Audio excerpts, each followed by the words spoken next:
everyone, welcome to Thriving Through Hardship. We wanted to do this video today to offer just some tips and some ways to really get through this time as we quarantine for coronavirus. A lot of us are stuck in the house. A lot of us maybe are uncertain about the future and what the future holds. Many of us are going through financial hardship right now that, was very unprepared. You were unprepared for it, just kind of came out of nowhere. So I brought a guest on, and today we want to talk about thriving through hardship. If you don't know who I am, I'm Angela Moore. I'm a certified financial planner and a money coach. And I have my friend Rochelle Gapere here with me, and I'll let her introduce herself. Hi, Angela. Thanks so much for having me. So my name is Rochelle Gapere, as Angela said. I'm an attorney by day and a happiness coach by heart. I'm also the best-selling author of the book One Happy Thought at a Time, 30 Days to a Happier You. Thank you. Thank you. So, Rochelle, we're going to be talking about a few different topics, but the first thing I wanted to ask you is, how do you stay happy in the middle of a struggle?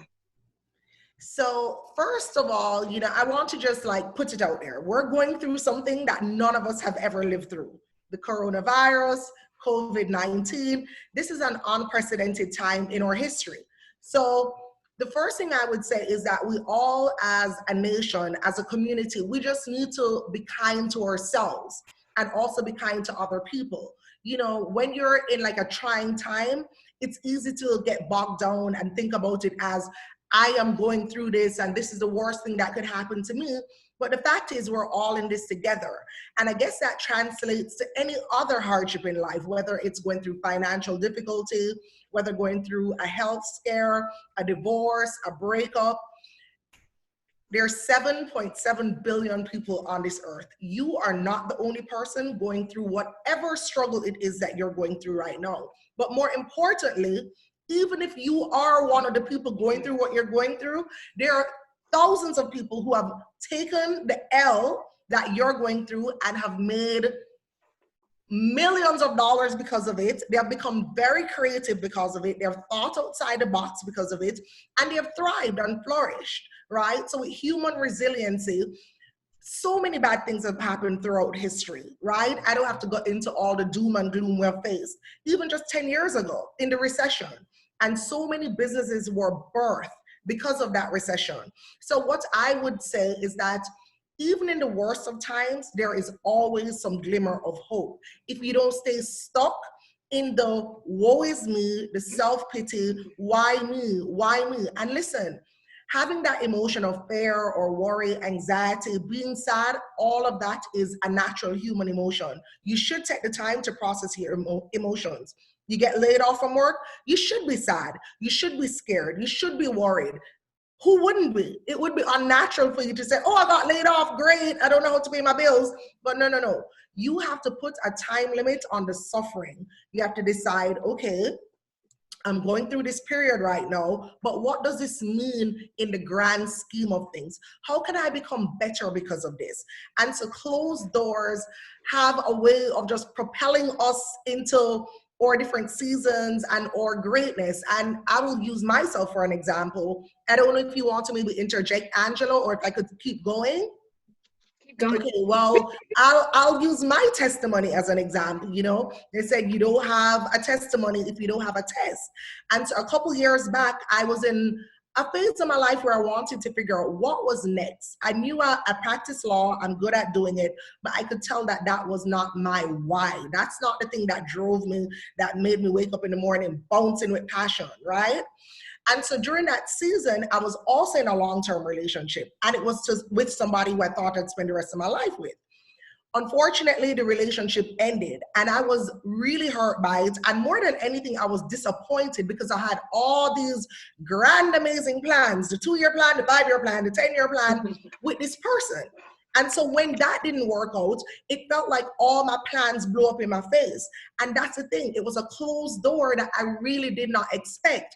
But I decided, am I going to stay here and look on this closed door forever and cry my eyes out and wonder, why me, why me? Or am I going to use the lessons of that relationship and that season that I was in to become better. And so through that season, I remember people kept saying to me, how are you? And I said, you know what? I'm disappointed, but one bad thing in my life didn't mean my entire life was bad. I still had a job. I still had friends who would call me and check on me. My family was healthy. I was healthy.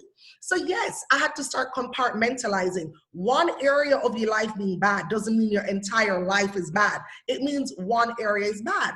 And through that season, you know, when people would say that my view was refreshing, I had an aha moment and I decided maybe I need to dig deeper into why I have this optimistic outlook about the situation, something that typically would devastate most women, of course. As 35 years old at that time, I was reading all these articles about infertility and oh Lord. And I decided, you know what, Ro? Just focus on what you have control of right now, which was my mind, right? And how I became very protective of who I would allow in my space and the kind of energy I would allow around me. I started reading a lot of books about happiness.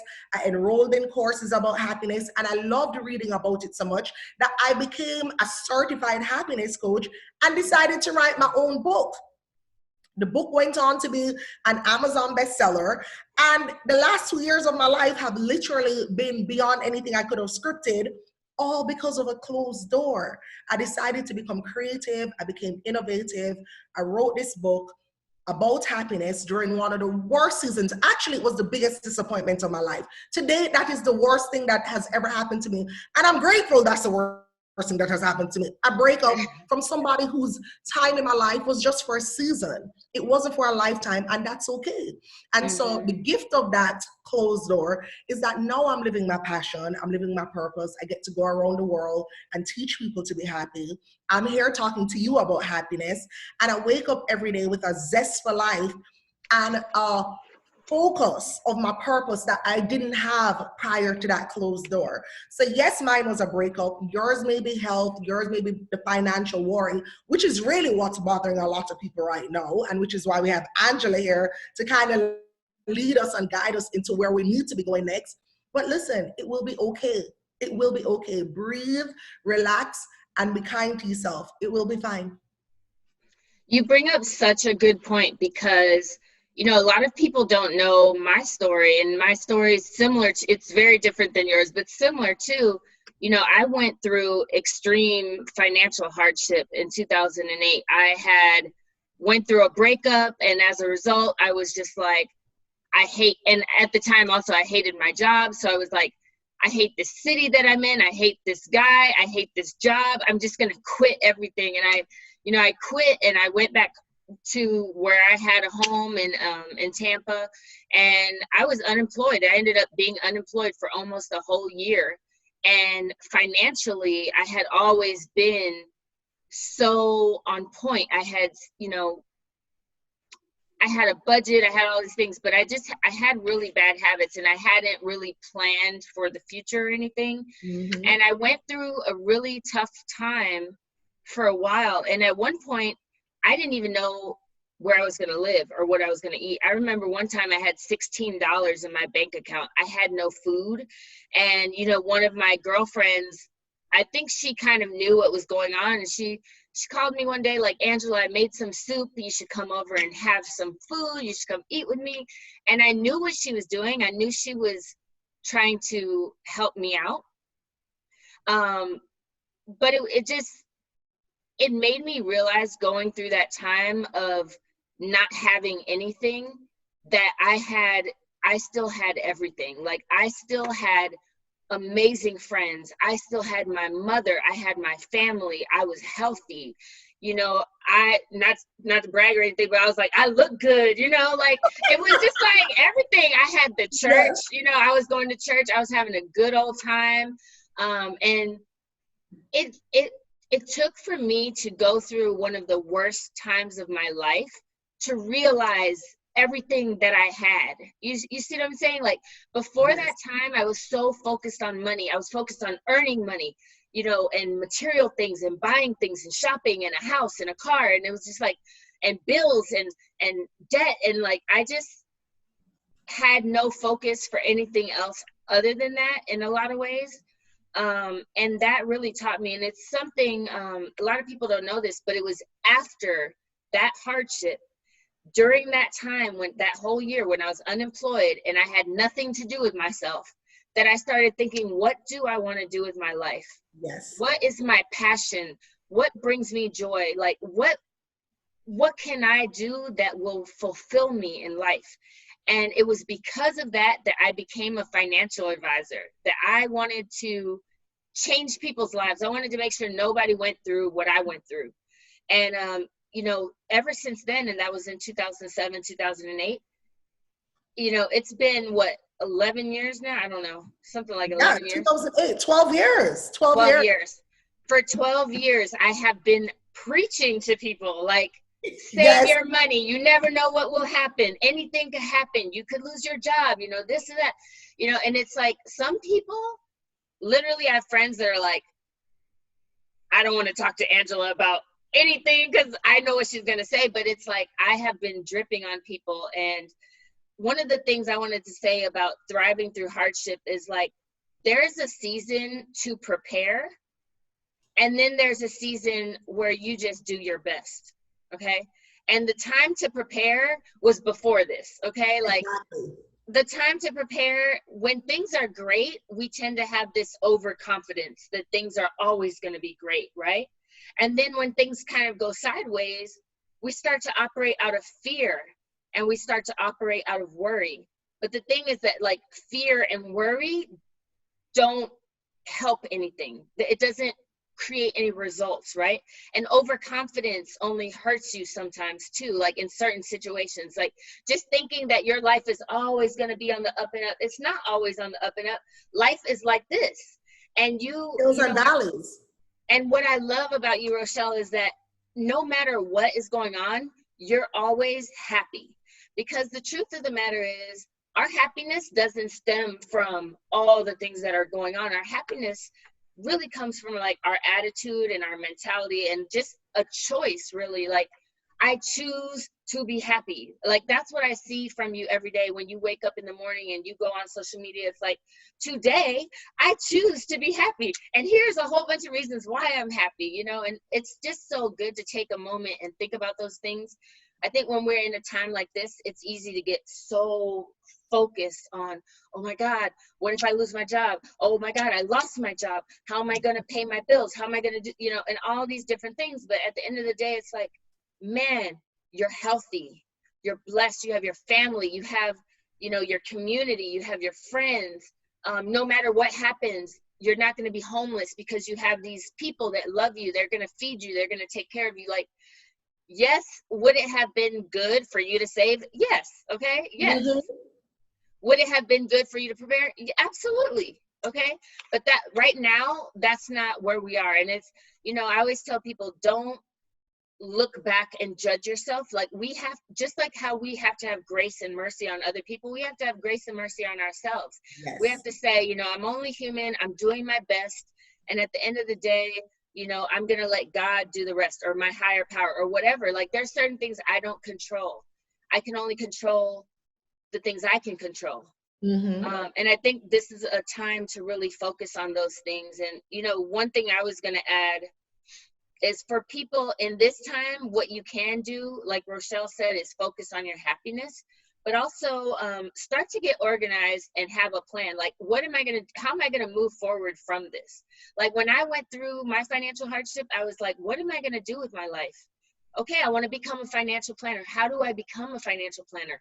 Let me outline the steps that I need to take, and let me start working on that now, right? Right now I'm unemployed. Okay, I quit my job and I didn't have another job lined up. And now I have all this time and I'm just sitting at the pool every day. Like, let me figure out what I'm gonna do with my life, right? So I created a plan, and it's crazy because it's 12 years later.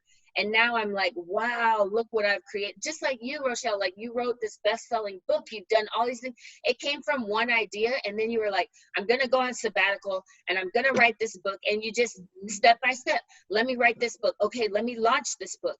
Okay, let me go promote it, right? And it just all built up from there. And I think when we're in times like this, sometimes we have to pivot.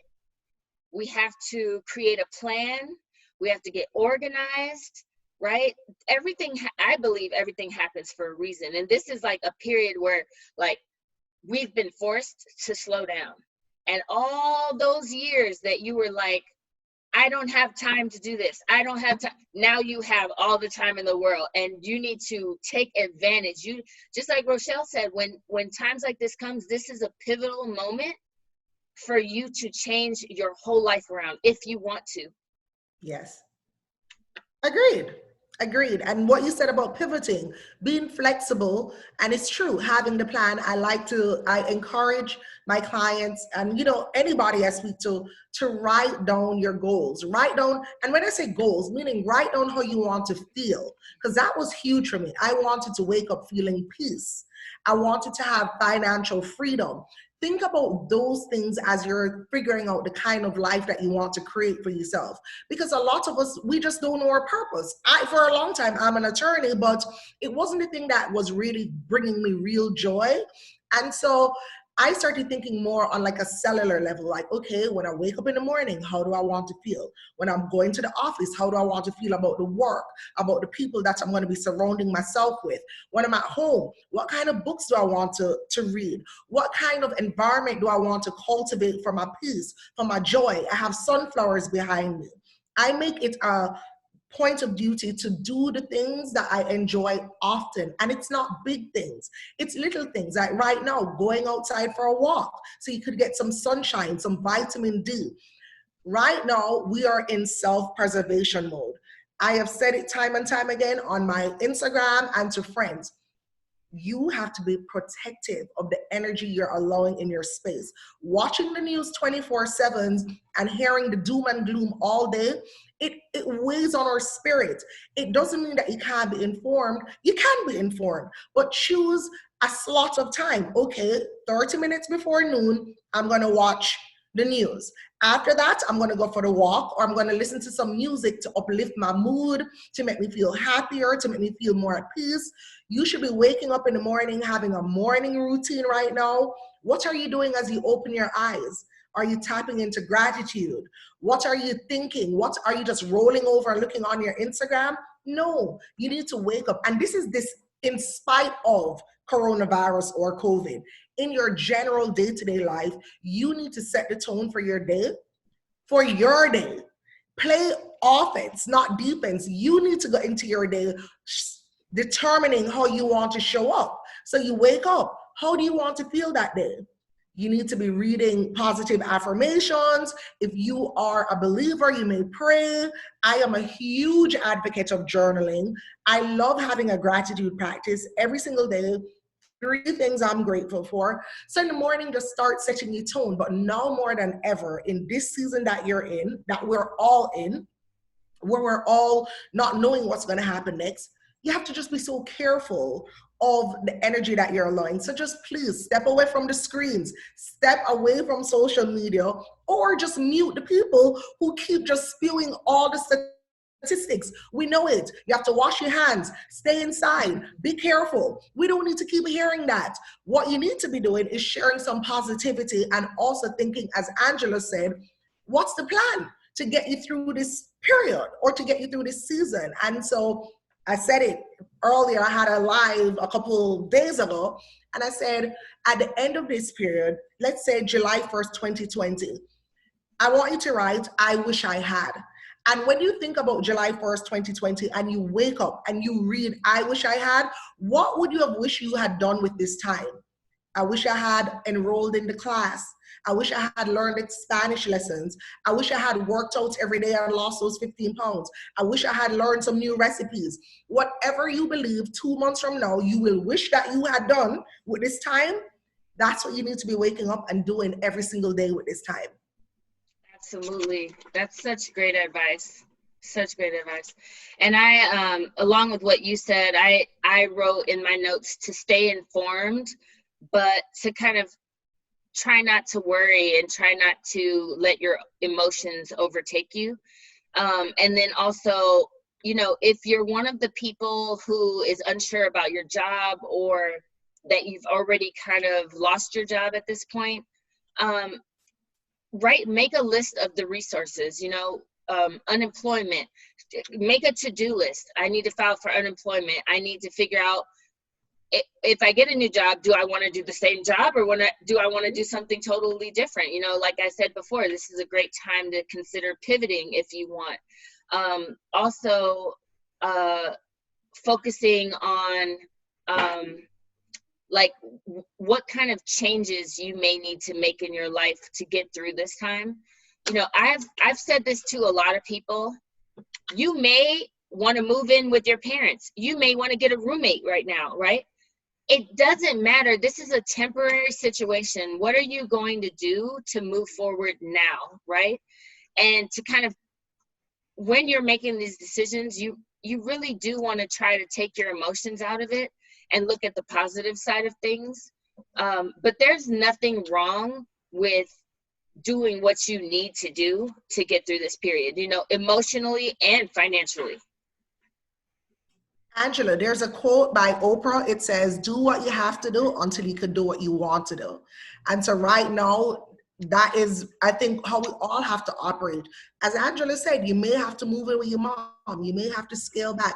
It's just a temporary situation. It's not forever. You know, every storm runs out to rain. You know, it doesn't just rain forever and ever and ever. Amen. It rains and then the sun comes again. We don't know how long this period will last. And each of us, it will impact us differently.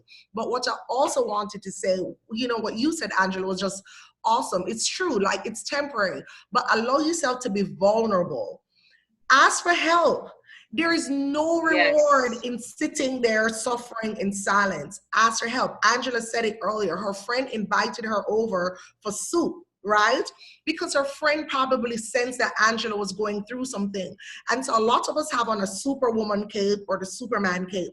But sometimes we also have to extend the olive branch to our friends. You need to be checking in and asking people, how can I help you? Is there anything that I need? How are you today? But even so, we are all humans. Like, we all go through seasons in life where it's hard. Life is not always going to be easy and a bed of roses. So ask for help. Put the facade aside. Have the humility. Ask a friend, hey, could you help me right now? I need a Publix gift card, or could I come over? Whatever it is. People want to help you. You'll be surprised that there are people who are looking for ways to help. So Angela mentioned about making the list of like unemployment, but separate and apart from that, there are food banks. There are people giving free yoga classes, places. There are therapists giving their services for free right now. You have to tap into the resources. So don't beat yourself up, and please don't sit there suffering in silence. As I said earlier, 7 billion people on this earth, and we will all have a day where something is not going our way. We may not all go through the same exact things, but we all have seasons where things are just not good. And it's okay, because that builds your resiliency. So right now, like never before, we also need to be checking in with our friends, but speak up. Do not pretend that everything is fine. If something is not going right with you, you need to speak up right now. I give you permission to be vulnerable if you need it. Be vulnerable. I'll help you if I can. Or I'll point you to the resources. Exactly. Yes. Thank you so much, Rochelle. Tell everyone where they can find your book, where they can follow you on social media, and anything else that you want to say to close up. So my book, I have it right here, is One Happy Thought at a Time, 30 Days to a Happier You. You can find me on all social media platforms at Rochelle Gapere, my name, first and last name. And yeah, I like to engage with my community, my audience. Angela is one of my good friends.